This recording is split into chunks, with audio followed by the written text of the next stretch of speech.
There'll be spectacle, there'll be fantasy, there'll be daring do and stuff like you would never see. Be a movie. Yeah, we're gonna be a movie. Starring everybody And me. There'll be heroes bold, there'll be comedy, and a lot of fuss that ends for us real happily. Be a movie. We can watch it all develop. Starring everybody. And me. We'll take the world and set it on its ear. Come on, join in. We're gonna start right here. And we are going to start right here. And I forgot to play the, the warning. That's all right. We're not going to get into any trouble tonight. I've got the goodest girl ever with me tonight here on Triple Feature, ladies and gentlemen. I'm your host, the mandated reporter, and frankly, I'm mortified, Mark Radulich. And over there is the goodest girl ever, good girl herself, Mick Wanamaker. How you doing, good girl? Hello. I'm the best person. That's right. You're a well-behaved little lady. Yep. Always. So we don't have any of the other guys here tonight. It's just me and you. How about that? I think this is the first time it's happened. It might just be. We ran them off, Mick. We finally sent them all packing. Yep. I'm just that scary. I guess. So speaking of scary, it's a good segue. Tonight we are talking The Parenting, Holland, and Control Freak, and I bunched these movies together because they are horror, thriller, somewhere in that vein. They all came out over the springtime, as you can see there. The Parenting came out March 17th. Holland came out March 27th, and Control Freak came out on March 13th. So, it being May, I thought it would be a great time to talk about movies that came out in March. But the other podcasts have touched on at least two of these. I was definitely interested in Holland. So, before I pitched them to you and kind of roped you into this second podcast of the month, second movie podcast, had you heard about these? Had you wanted to see them? I actually haven't heard of any of them. Like our usual chats go, you tell me to show up sometime, and I do. having prepared for the podcast, that's what I like. All right, so let's just get into the first one here. I think the one that you were most excited about was The Parenting, which is a 2025 American comedy horror film directed by Craig Johnson. If you don't know who Craig Johnson is, well, you should.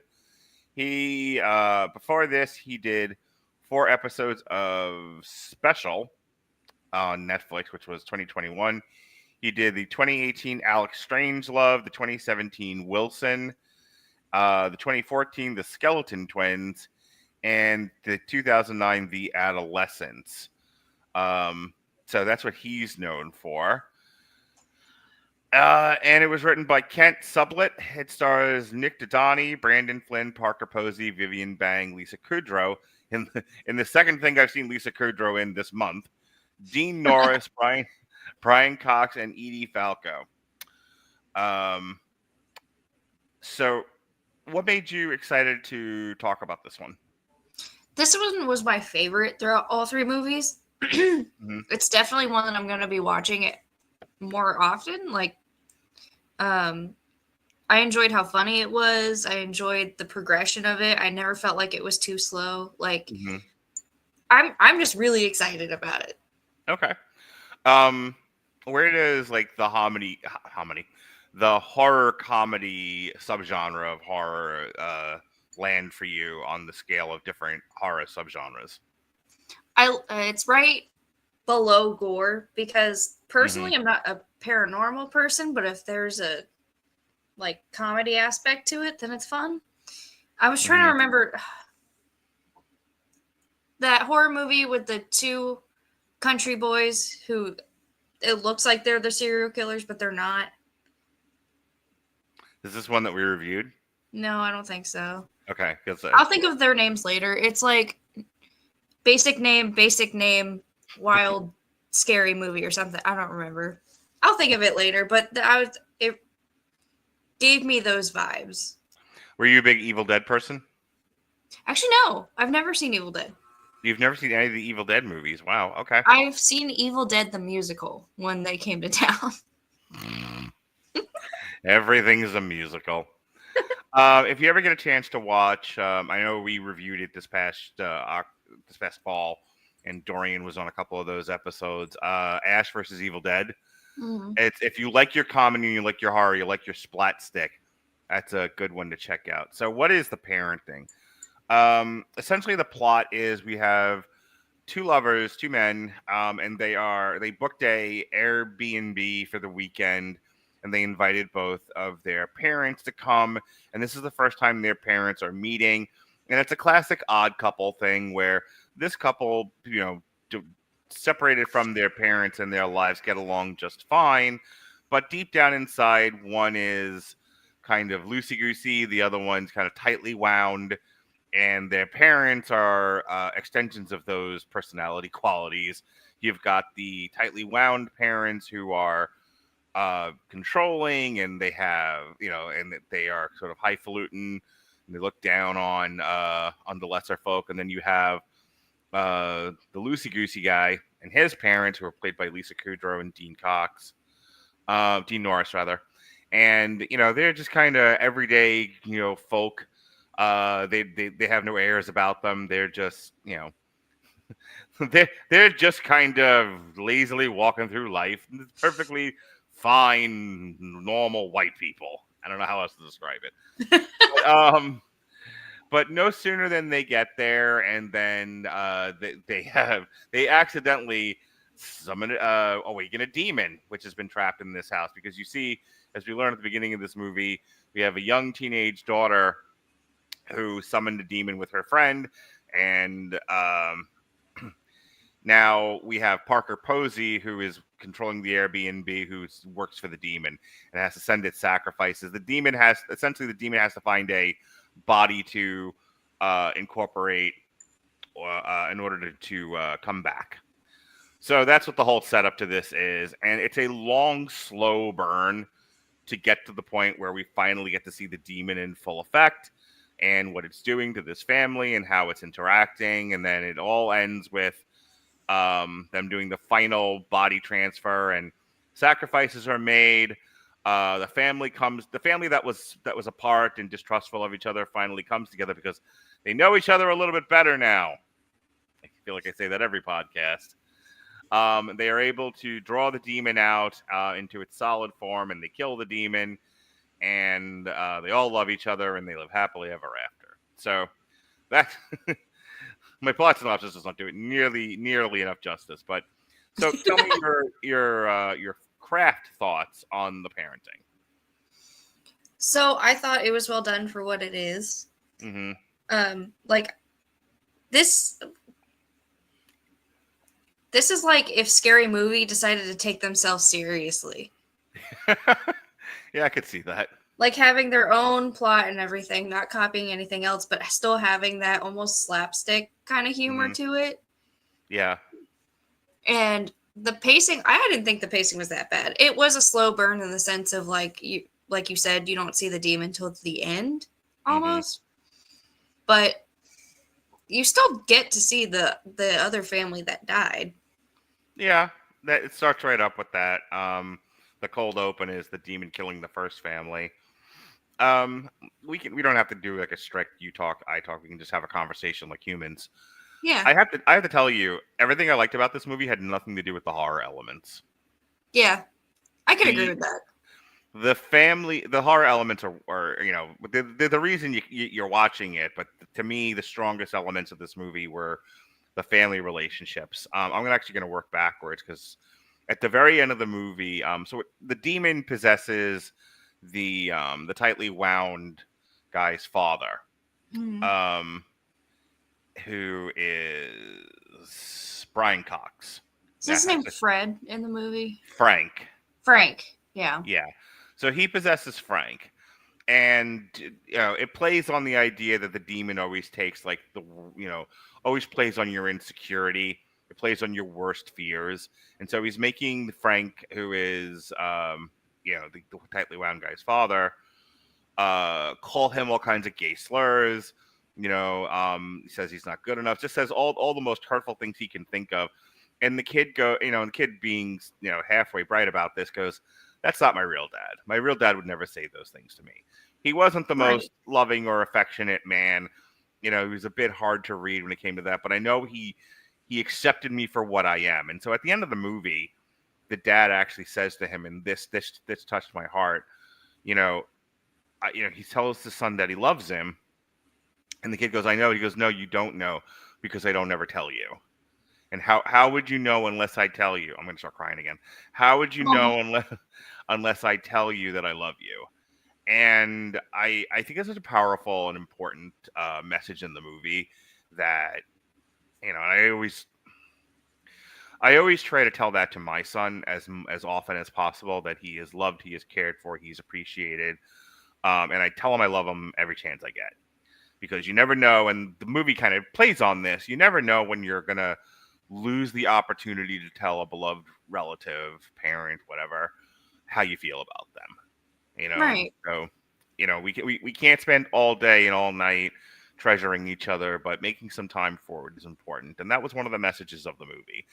The other one, just cut in whenever you got something you want to. I was gonna say, like with my family, I don't feel like we go out of our way to say I love you in my family, but it's Mm-hmm. more like if it's like on the phone or if we're leaving, it's always a leaving situation. Yeah, it's like, what is it? Not a salutation, but a way of saying goodbye. But our way, or the thing that it made me think of when he said that Mm-hmm. was my dad would never hug us Mm-hmm. growing up. Not very often, not since we were little. And then as soon as I turned 18 and started leaving the house more often, he's been hugging me, and it's weird for me because that's not how things were run. Yeah. But it made me think of that because it was like, well, how is she gonna know? Mm-hmm. And yeah, you don't ever underestimate the importance of telling your kids how much you love them, or your parents for that matter. The other thing that I really liked was the conversation between Lisa Kudrow and Edie Falco. Um, there's a conversation they have towards the end of the movie while they're drinking wine, and the whole time Edie Falco has just been a bitch. She's Yeah. judgmental. She's judgmental of the boyfriend. She's judgmental of Lisa Kudrow and Dean Norris. She's kind of bitchy about the house. She she's constantly complaining to Frank until Frank is possessed. She's just terrible. And then you find out why. She was like, he's gay and he's Indian and adopted, and he had nothing but an uphill slog ahead of him. And I always loved him, but I wanted him to have all the tools he needed to survive in a world that wasn't going to accept him. And it reminded me of something else that I saw recently. It'll come to me in a moment as I start to talk about it. Oh, it was Nana's. Duh. Yeah. That line about, if I had, if I could go back, maybe I'd have loved them differently. That I think sometimes we have the best intentions when we're hard on our kids because we do want them to survive. We want them to have thick skin. Have you seen the kids with thin skin? Ugh. They, they grow up to be terrible. So It almost felt like she like cared for him so much that it became overbearing. yeah, like she got a little too into the job. She lost sight of, I think you can. I think you can love your children and be hard on them, but it's kind of figuring out where the line is. And I think she lost sense of where the line was. Mm-hmm. But throughout this movie, it's just one tragedy after another. And for somebody who's used to just having control over a situation, to have no control over it, it makes her reflective of how she treated her son. And I just thought the message was nice. I don't really get that with Lisa Kudrow and Dean Norris. Like, it feels like, I'll grab his name for you, Rohan, Nick Yeah. Rajani. I kept thinking Ro, but I think that's what his parents call him. Yeah, like him and his family are the ones that I feel like go on a journey. Frank having been possessed and being forced to say all this terrible stuff and, for all intents and purposes, dying, comes out of it appreciating his life and his son and making sure his son knows he loves him.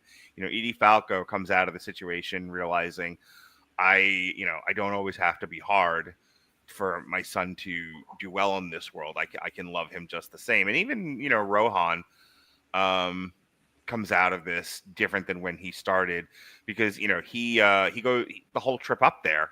He's talking to his boyfriend, Josh, who's played by Brandon Flynn.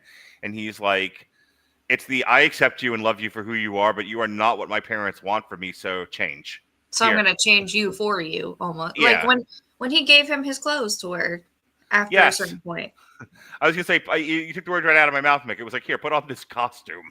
Right? Well, I feel like that parental like comparison needed to happen in order to make that shown. Because Josh's parents being so lax and almost like, we support you in everything, honey. Like those parents exist. And that also creates the rift between them, I think. There's a bit on The Simpsons where the reason why Ned is this like conservative, staunch, happy-go-lucky, very structured Christian is because his parents were beatniks. They were just hippies. There was the idea of, and I don't remember the gag entirely. I'm mixing this up with a Patton Oswalt bit of like, hey man, we got you belly dance lessons, but I don't know how we're gonna pay the electric light bill. It's all so heavy, man. It was like that. Like I remember they did a flashback, and Ned thought about his dad, and his dad was like that, or it was like we're so permissive and so and liberal in the, not in the political sense, but in the we'll let anything happen, that the kid will overcompensate to deal with his need for structure, because that's what kids need growing up, and when you don't have it, you're wild in search of it. It makes sense. So they don't, but that's the thing, is they kind of show the conservative parents, maybe loosen up a little bit, which is a fine enough message. But the loosey goosey parents don't necessarily get the lesson of tighten up a little. No, I think they leave the same way that they arrived. Yeah, which I can't decide if that's a flaw of the film or not, because I mean, how many people need to go on arcs in this movie? I think the one family doing it's probably sufficient. Yeah. I mean, yeah. What did you think of and I'll do the Patton Oswalt thing, the gay best friend? The chick that comes on later? I don't want to say it's a gripe, because she was fine, but I think the only small critique I'd have is I don't think she had much point being in the movie. She was the comic relief. They needed another. They're all comic relief. They needed another character there to break tension. This movie clocks in at a tight 90 minutes, and I'm not entirely sure they had 90 minutes of script originally. So they needed something else to happen. Yeah, they needed another character to mix things up with. Also, I think because he couldn't go to his parents, and why would he go to Josh's parents, and he's kind of on the outs with Josh with everything that's happening, he needed another character to bounce off of. Fair. Also, I mean, I could also see towards the beginning where she accidentally texts Josh like about the proposal, like don't propose to him, or something.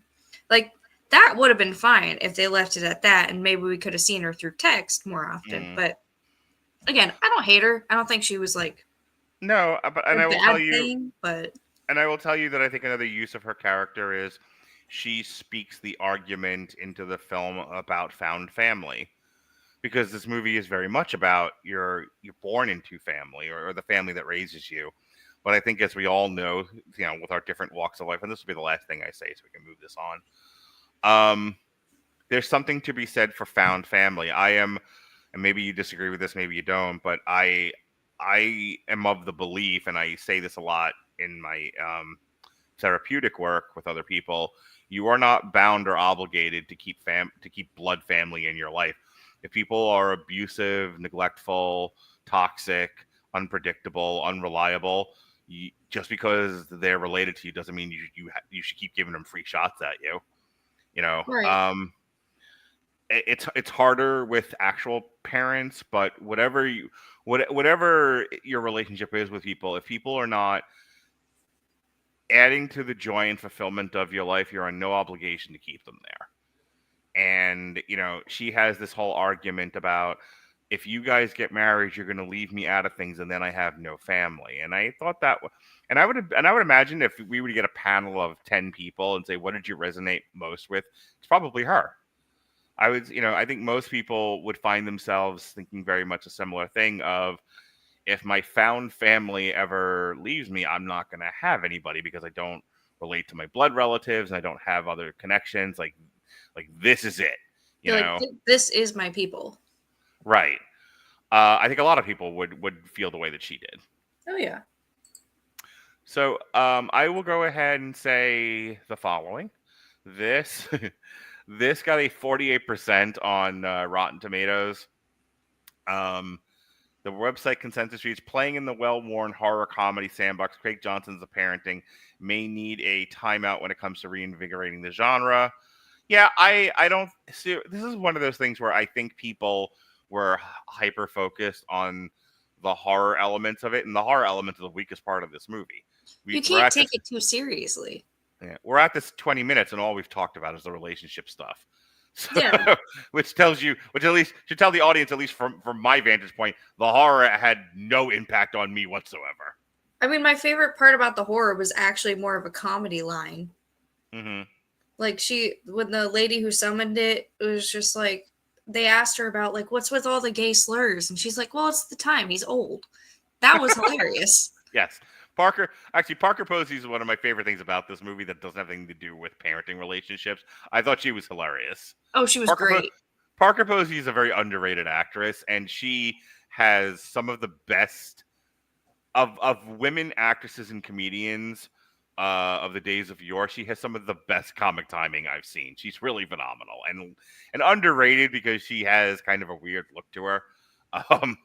And she's on the older side now of her career, so we're looking at younger chippies. But don't sleep on Parker Posey. She's quite hilarious.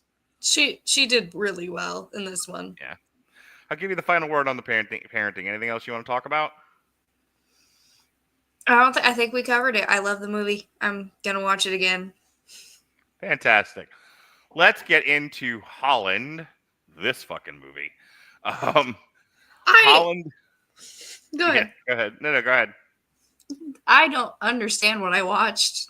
Yeah, that's accurate. Holland is a 2025 American psychological thriller film directed by Mimi Cave. If you don't know who Mimi Cave is, well, okay then. Oh shit, she directed Fresh. Have you seen Fresh? It was like my favorite movie of 2022. I don't think I've seen Fresh. When we're done here, go watch Fresh. You'll thank me for it in the morning. Okay. But her Wikipedia page is one sentence long. Mimi Cave is a filmmaker best known for directing the horror film Fresh and the mystery film Holland. Fantastic. All right. I swear somebody will let me direct a film, having only directed one film in my life. Anywho, it was written by Andrew Sadrowski and it stars Nicole Kidman, who I love. I think Nicole Kidman is also another underrated actress. She is a phenomenal talent, and she elevates anything that she's in. She is a performer, but she also does, because she doesn't do kind of the sexy stuff. And and I say that with the full knowledge that she just did a sex movie called Baby Girl. But I'm trying to think of where I know her from, but you keep. Oh, Eyes Wide Shut. Yeah, Eyes Wide Shut. I think she was in Moulin Rouge. She was. Yeah. Practical Magic. Yep, she used to be married to Tom Cruise. She wasn't like either Genie or Bewitched, one of those two.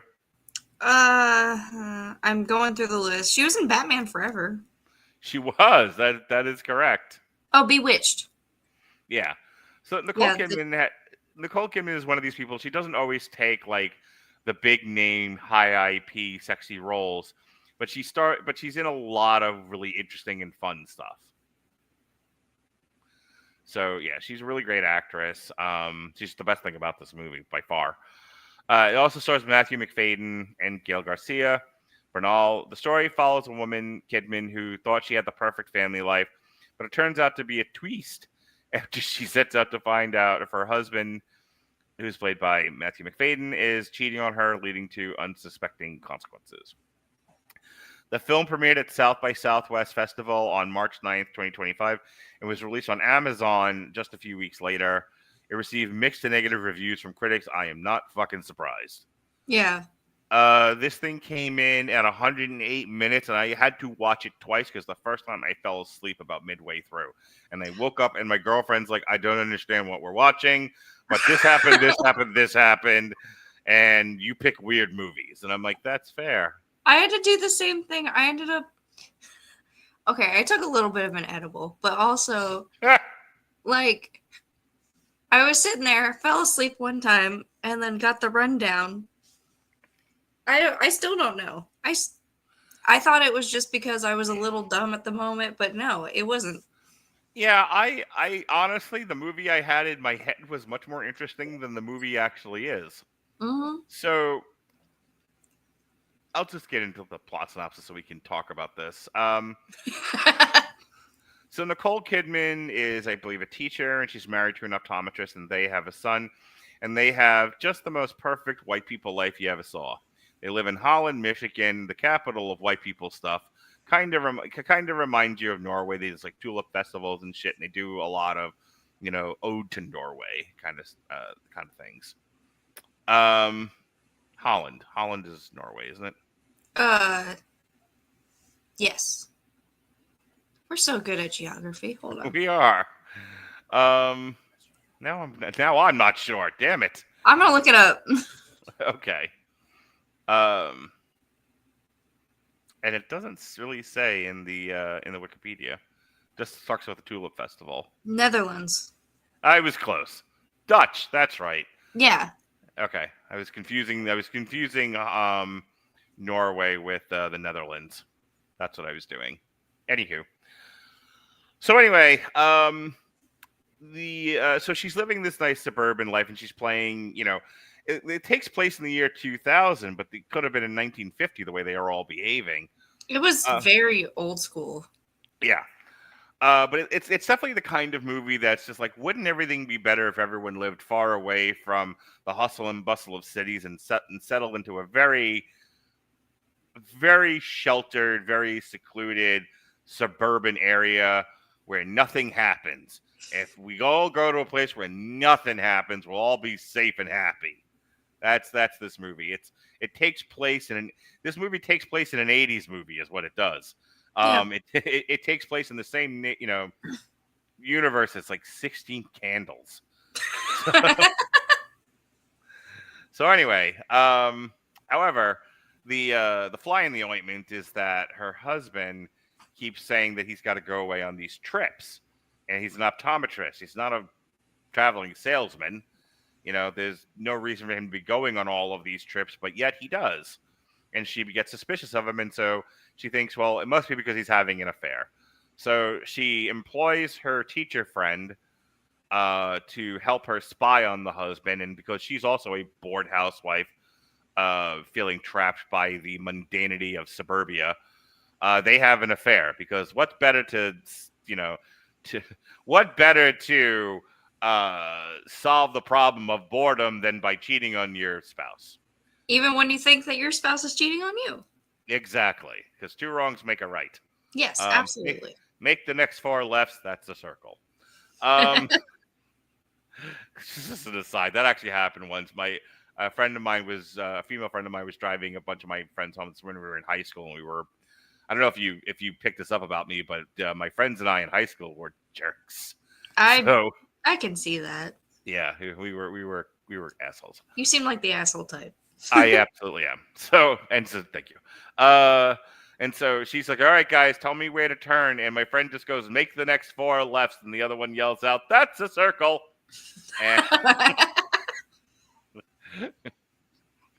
And she threatened us that if we didn't give her proper instructions, she was throwing us all out on the side of the road, which was the right response. That's exactly what she should say.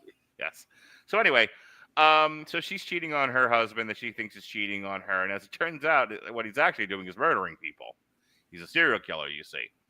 Now, the big like hook with this movie, other than it's Holland, Michigan, not Holland, the Netherlands, is that he has this diorama of the town.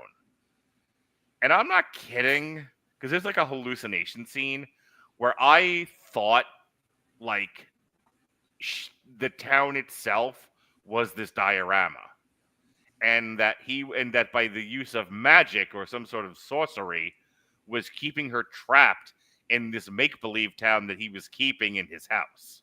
I feel like that would have made for a much more interesting movie. Right? Like, he controlled who lives or dies. He basically plays God. Yeah. But it's a diorama. Like, yeah, like the whole thing is she has to, like the Matrix. She has to like escape the fake world, and he ends up in the real world, and he wants to try to get her back in the fake world because that's where he is master and ruler of things, and he has the pretty wife. Yeah, that's what I thought this movie was. Nope, turns out, like all good serial killers, he likes to leave clues so he'll get caught eventually.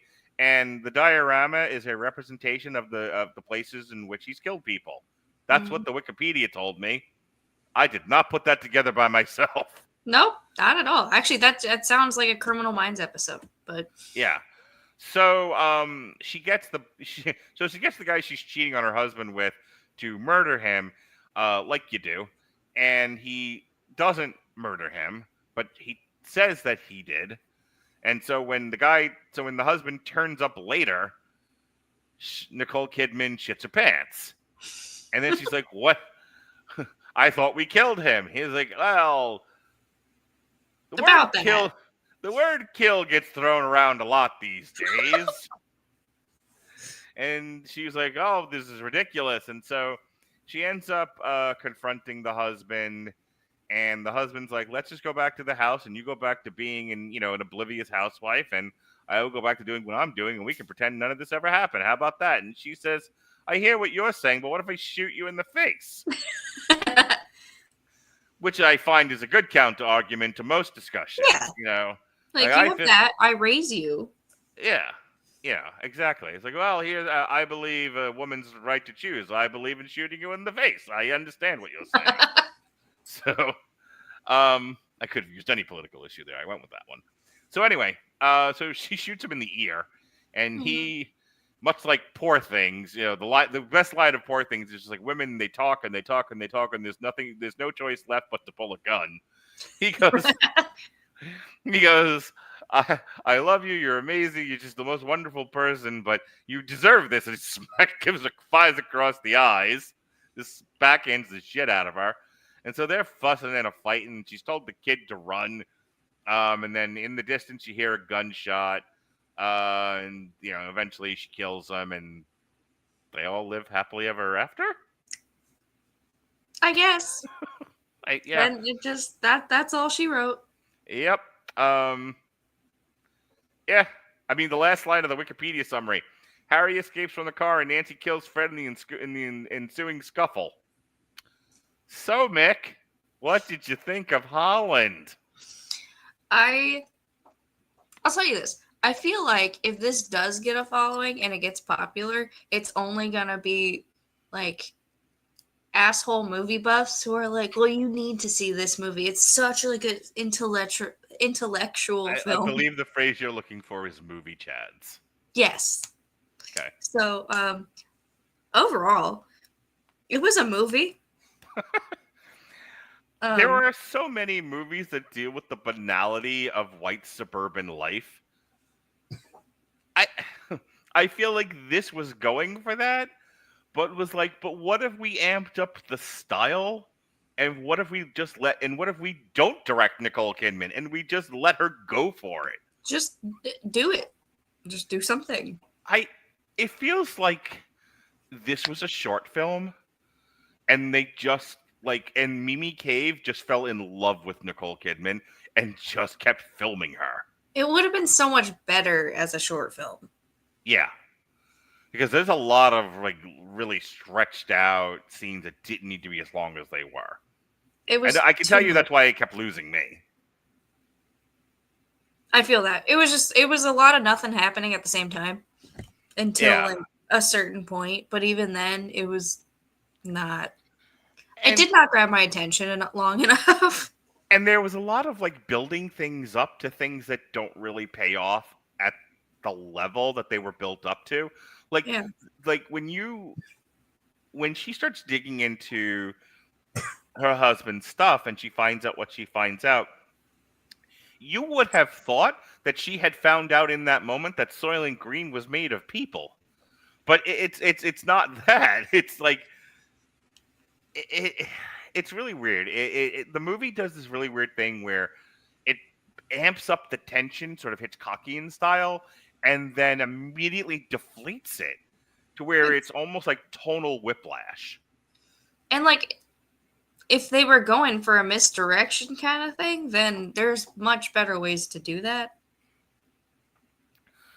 They, I also like, I think it's funny. The more I think about it in just the seconds since you've said it, the more I think you've got something there about this being the kind of movie that film nerds and, you know, and film bros, two different distinctions of film people, this is the kind of movie that sort of invites thought intellectualism. You know, you know, you know the guy that's like, you know, that's got they made a joke about this in the Barbie movie, and I laughed hard about it because I can laugh at myself, unlike some of my other male counterparts who have the thinnest skin you've ever seen. You know, when they're like, how will we distract the men? We'll sit with them and have them watch The Godfather and explain it to us. Yes. I'm sure being a young, attractive gal in the year of our Lord 2025 have had something similar to that experience. Yeah. Well, by a few people. Yeah. So I feel like this is that kind of movie, but it doesn't nearly have the intellectual heft of The Godfather. No, it doesn't. I mean, it's nowhere near The Godfather, but no, but it's like one of those things where it's like this to people who got passable grades in an honors English class think is deeper than it really is.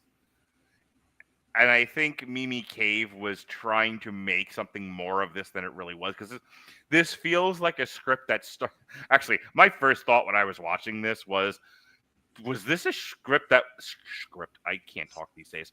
Was this a script that was rejected by M. Night Shyamalan? Like this was sitting in some studio executive's desk, and they were like, "Well, we gave it to Shyamalan because it's got a twist," and you know, and he said, "No, thank you." So, what about the broad that directed Fresh? Let's see what she can do with this. We've got nothing to lose. Why not? Yeah, it is I'll tell you this: it is the perfect movie to be straight to streaming. Yeah, absolutely. There is no way it would do anything in theaters. No. I'm surprised by some of the movies that go to theaters these days, but you know, for all of the independent, you know, Death of a Unicorn or Friendship, those are some of the ones that have been out this year or out currently. That you know that are independent but are still getting a theatrical release. Like, I don't even think this one's like that good enough. This one is just weird enough to, I think, people would be interested in to watch at home. So I think, you know, I'm not surprised Amazon picked it up, probably for a song, and it was just like, yeah, Nicole Kidman's a pretty face. It's a one-word title. We'll get some nice artwork on it. People will, you know, we'll throw it on our streaming service and people will watch and it'll be just fine. Outside of that, the only thing I really want to say is Nicole Kidman, like I said, is the best part about this movie. She gives a phenomenal performance. She elevates a lot of stuff that I think is kind of dry and overwrought. And she was about the only thing that kept me invested in this movie, because I like good performance and I enjoyed watching her. I'll give you the last word on this and then we'll move on. She's a really good actress. I don't think people think about her a lot. But I don't have much to say about this movie anyway. I've said my piece. Yeah. I'm putting this comment on here to make you laugh. That's my good buddy Sean Comer, who What's we will be up, reviewing. Sean? Oh, I didn't even turn on comments. All right, there you go. We will be reviewing the Karate Kid trilogy, the Ralph Macchio trilogy, a week from tomorrow. And he says, "Weed podcast, let's go!" Fantastic. All right, and the next one, I really did throw this on here for you because I thought I don't want to watch this, but you like the horror. I assume I the body do. horror. The body horror. So I was like, all right, I'm going to throw this one on here for Mick's sake, because if the other two are shit the bed, she should like this one. So, Control Freak is a 2025 American body horror film written and directed by Shao No, who does not have a hyperlink to a Wikipedia page. I can't tell you anything about him. Though I think when I looked at the IMDb, it was a lot of just like independent short film stuff. This might be a directorial debut. Or maybe the second movie, if I remember correctly. I believe that. I don't remember, but yeah, I'll look it up in a second. But it stars everyone's favorite Star Wars actress, Kelly Marie Tran, Miles Robbins, Q Chin, and Scott Takeda. And you know what I like about this? You know what the best part of this is? Robert's not here to correct my name pronunciation. What? I'm guaranteed I fucked up those names, and he's not here to make fun of me for it, so that's good.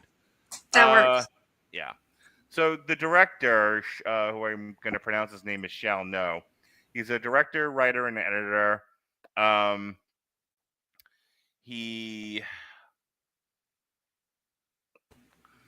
Let's see here. Shao loves to mix genres. He had 2 films premiere at the Tribeca Film Festival. One was a sci-fi drama set in Vietnam called The Last Fisherman. The other is an experimental documentary about a solitary confinement in American prisons called The Box. He splits his time between New York, LA, and Ho Chi Minh City. Yada, yada, yada. What has he actually done? I was going to say, those don't sound familiar at all. Okay. I now remember when I looked him up the first time.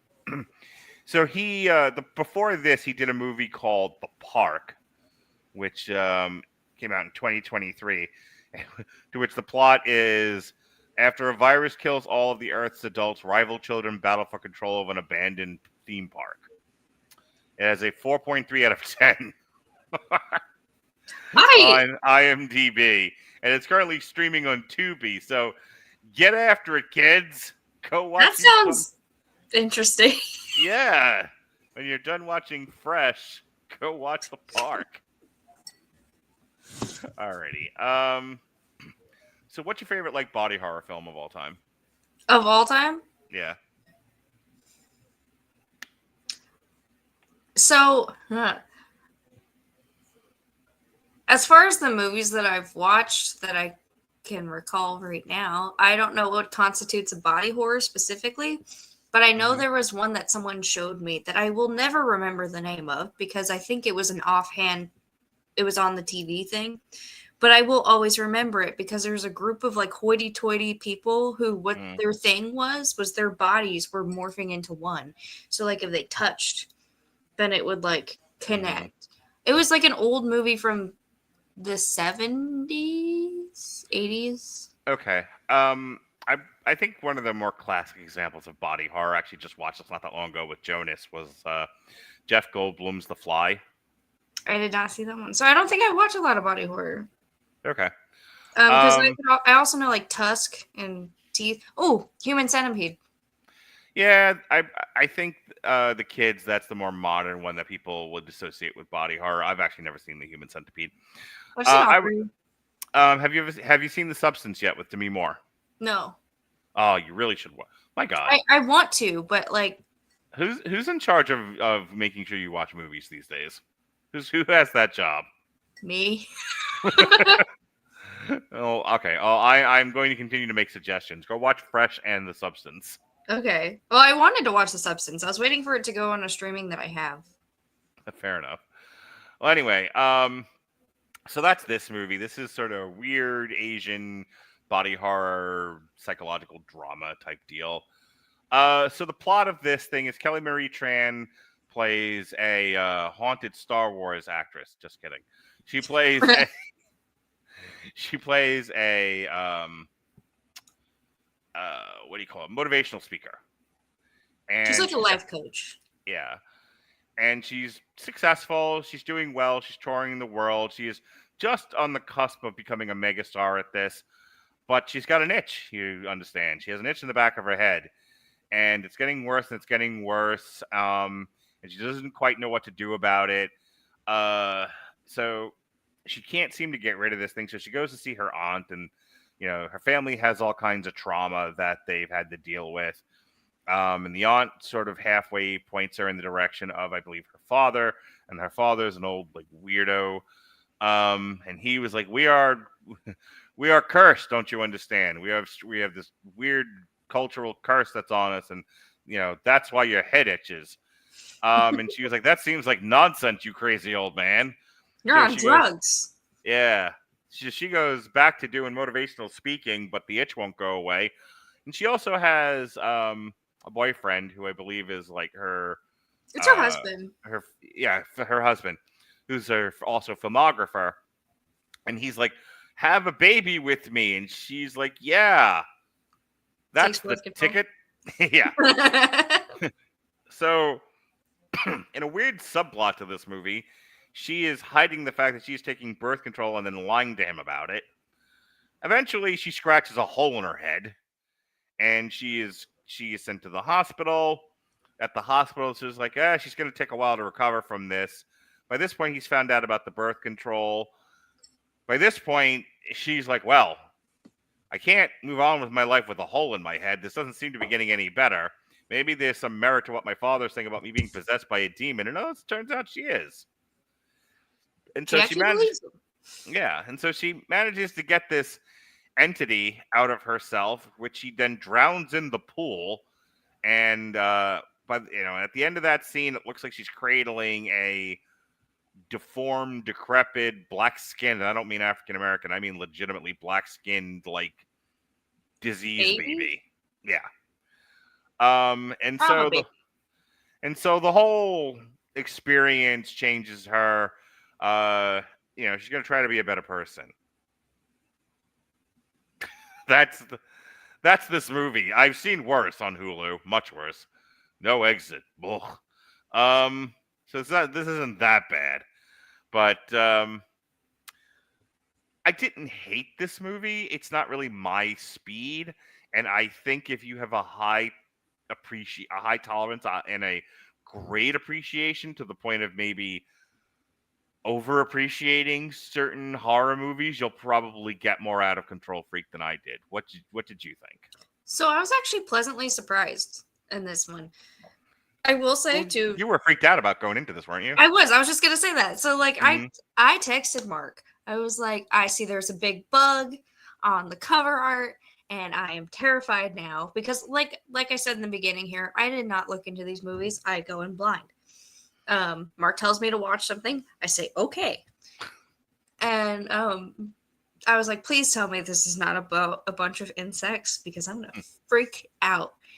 And sure enough, the whole movie has very scary bugs in it, and I was not happy about that. But it was a good movie. I will say there's not a lot of horror movies that actually get under my skin. This one did, but not for the same reasons as some people. Mm-hmm. I just really don't like bugs. And there are a couple of... I mean, it's not quite Indiana Jones and the Temple of Doom at times, but no. There's definitely a couple of scenes of like...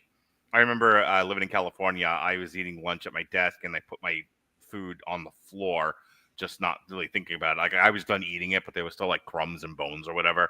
And I put it on the floor and I was doing work and I started to feel something on my leg. And I realized there was like a trail of ants coming from like the closet area all the way to my desk and then my leg because of the food I had left out. So I will say I actually do have the sensation that I feel like bugs are crawling on me, at least like a lot. Mm-hmm. And a lot of the times it's under my skin, but I think that's more anxiety. But like I'll be itching all day. Mm-hmm. And so when she started scratching the back of her head, I was like, oh my God, I hate this. So I think it got under my skin because I relate, but not because I have a demon in me, but because I have anxiety. Some might say that this movie is a metaphor for mental health and anxiety and all of that. I think that could be one reading of this. I will say this from strictly a craft element, the star of this movie is the sound editing. By about 30 minutes into it, every time they did the head scratch, and there's a lot of the head scratching sound in the first 30 minutes of this movie, I was unsettled. I was ready to throw my iPad out the fucking window. Like you could, that was a really good touch. I enjoyed Yeah. that. Oh, I didn't enjoy it, but I enjoyed it. Yeah, it's unsettling in all the best ways a film should unsettle you. Exactly. And like I did want to touch on that when you said that it might be a reference to like anxiety or mental health or whatever. Mhm. My first thought was indulgence. It's commenting on addiction and indulgence. Mm-hmm. So like her whole thing when she's doing her motivational speaking is you're stronger than what you think you are. But you just have to make that good habit choice instead of the bad habit choice. Mm-hmm. So whenever she's getting infected by this demon, she wants to make the bad habit choice. She's smoking again. She's eating candy. Like that kind of thing. That's what I thought. So your best friend and mine, Robert Winfrey, in a podcast we did in the last couple of months, we were talking about something, and he kind of blurts out at the very end of it. He was like, modernity will be the death of us all. And I'm not really wanting to debate that point so much as I wanted to take an element of what he was trying to get at, which was something to the effect of, there's something to be said for adhering to traditional mores. And I bring that up because I think that's what the movie is trying to say. Yeah. The father represents a return to your traditions and culture, which she is soundly rejecting. Yeah. She is a fully modern woman, and not that there's anything wrong with that, but I think what the movie is trying to get at in its own weird way is moderation is the key, and you don't want to go fully modern, you don't want to go fully traditional, but somewhere in the middle lies truth. And where we meet her, she is so far rejecting her cultural identity and her traditions, and she's so far gone to the modern side that she left herself open to this demon. Now there's a whole, and this is I think a weaker part of the movie, but there's a whole like historical element to this where like the dad made a bargain, and that's how they got possessed by the demon. And I mean, I always appreciate a backstory. Mm-hmm. It's fine. But I think by giving it a backstory, it takes away from, I think, the metaphorical thing they were trying to get at with this, which is when you go too far to the modern side, you leave yourself open to the evil elements of the world. It's fair. And you have to find your kind of way back to some degree of traditional and conservative living. Not all the way, but bringing it back. And that's trying the to get lesson back to the roots. Yeah, and that's the lesson that she learns by the end of the movie. That's me really reading into it. That is me kind of drilling into the bedrock of this movie. It is not that apparent on first watch. Fair. Yeah, no, I mean, if you're just watching it casually, you're not going to think about like that deep into it. Unless you want to, because I think there is, like what we're talking about, there might be an underlying conversation starter with it. Yeah, they're absolutely. That's the thing, and that's kind of the beauty of what we're doing here, is that because you and I are in the position of talking about it, we're able to draw that out. Yeah. But if you're just, like you said, if you're just casually watching this, like I watch this on my iPad in between breaks at work, and I wasn't thinking about it literally until you and I started talking about it. Yeah. As I reflect back on the movie, there are certain movies where you watch them and it's very clear. Like when I watched The Parenting, I didn't have to reflect on it. It was very apparent what the parenting was getting at. Yeah. This, I only got what it was getting at because you and I are talking about it. Exactly. And I mean, I think they did a really good job in general with this movie. Not just if they have that underlying message, but it was also like what am I trying to say? The suspense itself throughout the movie keeps you on hook the whole time. So this thing clocks in at roughly 104 minutes. It's a little meandering at times. It's a little drawn out. I think this would have been tighter at a strict 90 minutes. I can see that. They could have cut some things. Yeah, it would have been one of my craft criticisms of this is you probably could get there a little bit faster than they did.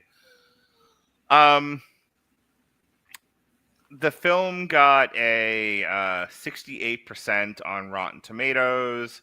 Not bad. Hannah Rose of CBR gave the film a rating of 6 of 10. It has some good practical effects and provides a fresh take on folk and psychological horror. However, for all its grand ideas and sincerity, Control Freak is weighed down by superfluous drama, poor pacing, which I absolutely agree with, and skewed priorities. Joshua M. Hayes said, an ultimately meaningless exercise in repetition. Control Freak aims to be profound, but instead just manages to be an egregious genre misfire. Here's the last thing I will say, and then I'll give you the last word. Kelly Marie Tran is a good actress. Mm-hmm. I'm sorry she was cast in a Star Wars movie and was the subject of unnecessary hatred. Because it's like I always laugh at the Family Guy line about Star Wars ruining Carrie Fisher's life. What? And I want to say, yeah, I'm pretty sure it was Family Guy that made that joke, but Carrie Fisher may have also made that joke on her own Probably wishful drinking special, where she was like, in the year 1977, George Lucas ruined my life. It's just a funny line. Carrie Fisher was just a treasure. Mr. Dealey. In any case, my point with bringing that up is Kelly Marie Tran unfortunately has this Paul cast on her because she had the misfortune of taking a gig. She was offered a part in a Star Wars movie, and who wouldn't have taken that part and then opened yourself up to massive misdirected criticism and projection, because it was like, we hate Rian Johnson and we hate what you've done to Luke Skywalker, and diminutive Asian woman, get her! It's like, oh God. We're not racist. We just hate what you've done to Star Wars. Right, but you're picking on the small Asian lady. Why? There's no reason for that. No, leave her alone. Anyway, all of that to say is she's a better actress than she's given credit for. And I think she does a really good job with this. I enjoyed her in this. I enjoyed the presentation of this very charged kind of, boss lady person who is brought, to the brink of insanity and low through, her own kind of selfish decisions, and then kind of finds her way back through the prism of culture and tradition. It was a pretty decent story. I'm not the world's biggest fan of body horror, but I got past it. Like, this isn't that gross either. No, they don't really get into that. I mean, okay, I actually have 2 points. Mm-hmm. And speaking of the body horror one, when she has the hole in her head and she like sticks her finger in it, mm-hmm. and that's how she goes to the hospital. I don't know why, but I was like, I need to explain this. That the brain doesn't have any nerve endings. So the reason why she had no problem doing it is because she couldn't feel it. The only thing she could feel is probably the sore that's around it. Mm-hmm. But we can't feel any nerves. Your brain is you, and it has all information. It doesn't have those nerve endings. Did you know? I didn't, but that explains the scene in Hannibal a lot better. You can literally, like, if your was cut and like mm-hmm. you'd likely pass out. If you could kind of do that to your brain, you wouldn't feel anything. Have you seen Hannibal? Do you know the scene I'm talking about? I've watched halfway into season 2 is where I'm at, so I don't think I've been that far. I might be giving you the wrong Red Dragon. That's what I'm thinking of. Oh, I'm thinking of you when you said Hannibal. I thought of the TV show. Yeah, no, which I've reviewed all 3 seasons of it. Great show, but I was thinking Hannibal, the bit where he's cooking Ray Liotta's brain. and Ray Liotta's, Okay. sitting at dinner with him while he's frying up portions of his brain. I haven't seen Red Dragon. Okay. But that. But I now will makes- watch it. I'll put it on the list. There you go. I've like 87 movies I've told you to watch tonight. All right. Anything else about Control Freak? If not, we're gonna close up shop here. Second point that I had was Yes. I actually think this movie could have been way more trippy than it was. I think they were Yeah. explaining too much. I think they could have just had those weird sequences happening and kind of like, I'm thinking about how Black Swan did it. I actually haven't seen Black Swan, so explain it to me. Okay. So it's like that it's a horror movie version of Swan Lake. Oh, fun. And it is kind of body horror because she's got this kind of like dream sequence scenes throughout the movie where she's growing these feathers and she's ripping it apart and like it's all in her body. But most of the movie happens in her head. Okay. So I feel like they could have leaned into that because I feel like they started to and then they didn't. Mm-hmm. I feel like it'd be a lot better if they did. Yeah, I think if you're going to do a kind of stylized folk body horror movie, what'll make you distinctive, especially if you're doing Vietnamese folk, is if you really lean into the Vietnamese folk. That too. And I don't think almost like maybe, I don't know if there's an earlier script or a cut of this movie where he did that and somebody told him, "You're trying to sell this to an American audience. Cut down on the Vietnamese stuff." They're not gonna know. They're stupid. Yeah, they think Vietnam is China. The last time they heard of Vietnam was the war. Leave it alone. Right. So but I think I would have preferred that. I think I would have preferred a more, leaning into the folklore part of it than kind of this motivational speaker goes crazy kind of a thing. That's fair. So, all right. Well, that is our review of The Parenting, Holland, and Control Freak. It's, boy, is it nice to do this in, less than 3 hours. So, speaking of less than 3 hours, hey, Mick, you may or may not be on the next triple feature, which will be this Sunday, where we're talking about Pump Up the Volume, SFW, and SLC Punk. That is correct. I will have to let you know. All right. Well, when will you be back? Let's see here. Let me look it up. I think there's another triple feature at some point. You're probably pulling up easier, but yeah. So you'll actually, there's nothing in the month of June because June is all Pride Month. So there's no like this that we're doing. So the next time I have you on my schedule is July 13th, and that's the Metal Hammer of Doom Jukebox. We're going to be reviewing Bloodywood, New Delhi. I'm so excited. Yeah, and then August 17th is another Metal Hammer of Doom Jukebox. We're going to be doing Baby Metal, Metal 4th.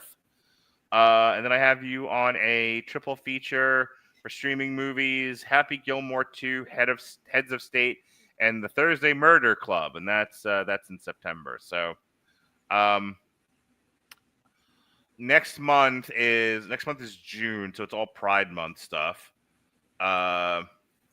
We will be doing first we'll be doing is my birthday movies, my birthday party, because I want to torture my friends for my birthday. That's what I want for my birthday, Mick. Everyone wants to, like, what do you want for your 49th birthday, Mark? What can we get you? What will make you happy? What will make me happy is torturing my friends. Okay. So I'm going to make Jesse review Stripperella with me. Nice. And I'm going to make both Jesse and Robert review a triple feature of Reffin movies. Drive, Bronson, and the Neon Demon. Okay. Because I'm an asshole. And then the following week we kick off Pride Month with The Adventures of Priscilla, Queen of the Desert, Tu Wong Fu, Thanks for Everything, Julie Newmar, and Hedwig and the Angry Inch. And if you think, hey, those sound somewhat familiar, didn't you do those already? We were supposed to do them last year, but Sean was busy, so we were not able to. I think I was supposed to be on that one. I mean, This one coming up, not the one last year. Yeah, no, I realize that. Yeah, if you would let me know if you when we're done here. I'm gonna make the June schedule soon and send it to everybody. If there's like, hey, upon reconsideration, I want to be put on some of these things. Just let me know. Yeah, But yeah, absolutely. so we're doing that one, and then the following week, Mac will be joining Sean and I. We'll be looking at the Wachowski sisters, Bound, Cloud Atlas, and Jupiter Ascending. And then we conclude Pride Month with a look at Milk, Kinsey, and Lizzie. So that's what's going on in triple feature for the foreseeable future. This past week, Mick was with us on the Metal Hammer of Doom Jukebox. We did Crowbot Obsidian. Then she was back again for Final Destination Bloodlines on Damn You Hollywood. Alexis did a review of Andor Season 2, and then she and I did a review of Apple Cider Vinegar, a miniseries on Netflix. This Saturday, myself and Evan Bevins will be doing a comic strip for The Surrogates, the book by Robert Venditti, and the movie starring Bruce Willis. I mentioned the triple feature with Jesse. Monday, it'll be just me and Robert. We'll be talking Mission Impossible: Final Reckoning. And then Tuesday, this will be a fun show. This is absolutely outstanding. Alexis Haina will be covering The Courtroom. She'll be doing an on-trial civil court edition, looking at the 2002 Lilo and Stitch and comparing it to the 2025 Lilo and Stitch. And I will not be on that show. However, the Radulich family, we are legion. I will be sending my children in my stead to carry the banner for me and harass Alexis. So Yes, my son, I'm so excited to watch that. oh yeah. If you think I'm just a charming, debonair man about town who's good to the ladies, you should see my son. He's so much worse. And then there'll be my daughter just making animal noises. I don't know. But she's very excited to talk about Lilo and Stitch. So that'll be fun. It'll be Alexis, who doesn't like kids, with two kids. It'll be fantastic. I'm excited for that show. Anyway, and I'm taking my son to go see Ninja Sex Party next week. Did I tell you that? No, that sounds Yeah. like fun though. Yeah, he wanted to go to I took his sister to a concert for her birthday, and so he said, I want to go to a concert, but I want to see like a comedy band. You know, like That's the perfect one then. Yeah, he threw me a couple of different ideas, and I went, let me see what's playing. And I saw that Ninja Sex Party was coming to I think Janice Landing, and I was like, all right, that's what we're gonna go do. We're gonna go see Ninja Sex Party, so that I can buy you a shirt on your last day of elementary school to wear to school that says, Ninja Sex Party. Yes. I will absolutely be sending him to school with that shirt on. I will be seeing Guar next month. It's decidedly different from Ninja Sex Party. Yeah. Anyway, and then as I mentioned before, we will be kicking off the summer with A Long Road to Ruin and the return of Sean Comer. We'll be looking at the Ralph Macchio Karate Kid movies. And that's all my plugs. Mick, besides the shows that you're going to be on, is there anything that you would like to plug? Well, my link is out there now for my OnlyFans, so if y'all want to go check it out, you can check out our other videos. Link in description. Yes. Okay. Other than that, I do a lot of art stuff, so if you want to reach out to me on Instagram, it's onyxcat.create. All right. Hey, Mick, this was always enjoyable. Thanks for coming on and hanging out with me for a little bit. Hope to see you Sunday. If not, we'll see you soon. For Mick Wants to Make Ya, I'm funny. Be well, be safe, and behave.